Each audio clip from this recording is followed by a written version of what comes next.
Antibiotics, we're wonderful pills, but don't ever think we'll cure all of your ills. So every time you feel a bit under the weather, don't always think that we can make you better.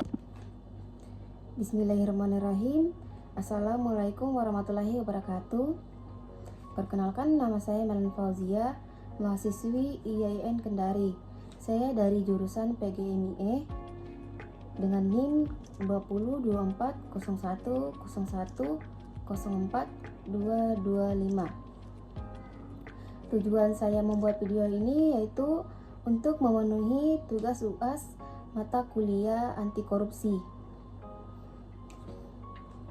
Di sini saya akan membahas tentang persoalan dari salah satu pertanyaan yang diberikan, yaitu berbagai kebijakan telah dilakukan pemerintah untuk memberantas narkoba, mulai dari penindakan hukum hingga rehabilitasi pengguna.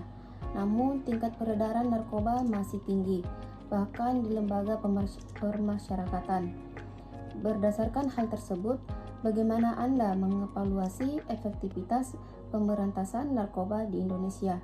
Apa yang perlu diperbaiki atau ditinjau ulang dari pendekatan yang ada saat ini? Seperti yang kita tahu, narkoba adalah singkatan dari narkotika dan obat atau bahan berbahaya.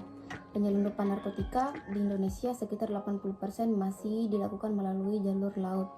Bagaimana narkotika internasional kerap memanfaatkan kurir lokal dengan adanya keterlibatan dari oknum aparat. Market peredaran narkoba paling banyak terdapat di Pulau Jawa, namun pengendaliannya sebagian besar di lembaga permasyarakatan. Lalu bagaimana kita mengevaluasi efektivitas pemberantasan narkoba di Indonesia? Pemberantasan narkoba di Indonesia memerlukan evaluasi menyeluruh dan perbaikan strategi.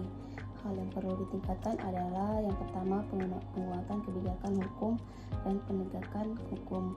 Pemerintahan perlu meninjau dan memperkuat kebijakan hukum terkait narkoba, termasuk penentuan hukuman yang tegas bagi pelaku, pengedar, dan produsen narkoba. Penegakan hukum yang efektif juga harus diterapkan untuk memberikan efek jerah. Yang kedua, peningkatan keamanan perbatasan dan pengawasan pelabuhan. Perbatasan dan pelabuhan menjadi jalur utama peredaran narkoba. Pemerintah harus meningkatkan keamanan di perbatasan dan pengawasan di pelabuhan untuk mencegah masuknya narkoba ke wilayah negara. Yang ketiga, rehabilitasi dan reintegrasi sosial.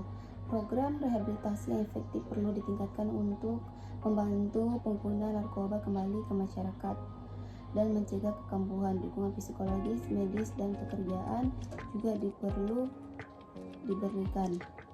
Yang terakhir, pengawasan industri bahan baku. Pemerintah perlu meningkatkan pengawasan terhadap industri bahan baku yang dapat digunakan untuk produksi narkoba untuk mengurangi ketersediaan bahan baku bagi para produsen narkoba. Selain itu, pemerintah juga perlu meningkatkan kesadaran masyarakat tentang bahaya narkoba melalui pendidikan dan penyuluhan. Program P4GN, yaitu penggelapan, pemberantasan, penyalahgunaan, dan peredaran gelap narkoba. Dalam mengevaluasi pemberantasan narkoba, pemerintah perlu mempertimbangkan beberapa aspek. Yang pertama itu pencegahan, meningkatkan kesadaran masyarakat tentang bahaya narkoba dan mencegah penggunaannya. Yang kedua, pemberantasan, meningkatkan efektivitas penegakan hukum dan memberantas peredaran narkoba. Yang ketiga, rehabilitasi, meningkatkan program rehabilitasi untuk membantu pengguna narkoba kembali ke masyarakat. Yang terakhir, memberdayakan masyarakat untuk mengurangi tekanan sosial yang dapat mendorong orang untuk terlibat dalam narkoba. Baik, itu saja jawaban dari saya. Bila ada kurang dan lebihnya mohon dimaafkan. Saya akhiri. Wassalamualaikum warahmatullahi wabarakatuh. Terima kasih.